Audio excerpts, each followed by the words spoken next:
every time we think we've thought of every application, somebody comes up with something completely new we hadn't thought of. We like telling the story about the whale researchers who capture essentially whale snot. And that snot has a ton of important biological information. The health, the weight, the sex of its migration patterns. You can learn a ton of stuff just by getting that. And really the only way that scientists can get that material is by having a drone just have a sample. Give me an idea of the wide range of different ways that people are using it. Start with power companies. What are power companies doing?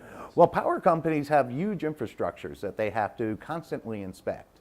And drones are actually a safety plus for them when you think about it.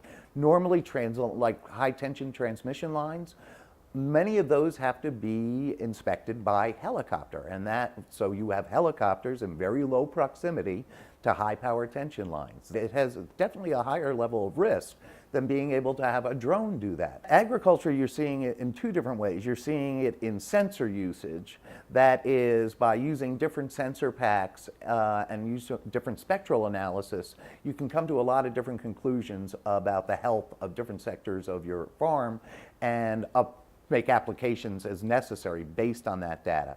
The other area where we're seeing drone use is actually in the applications area, that is crop dusting with drones.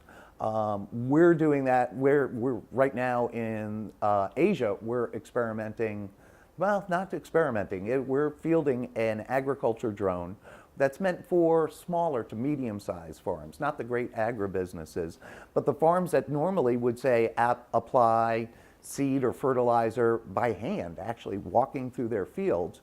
Here you have a drone that covers 60 hectares in an hour or two.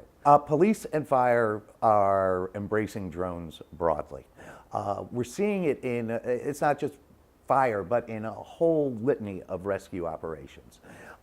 It's interesting, we just wrote a report this past week that in the past 2 years, we've documented 59 lives have been saved because of the use of drones, whether that's bringing life preservers to flood victims, whether that's identifying people who have lost in the woods, senior citizens who have gone wandering off.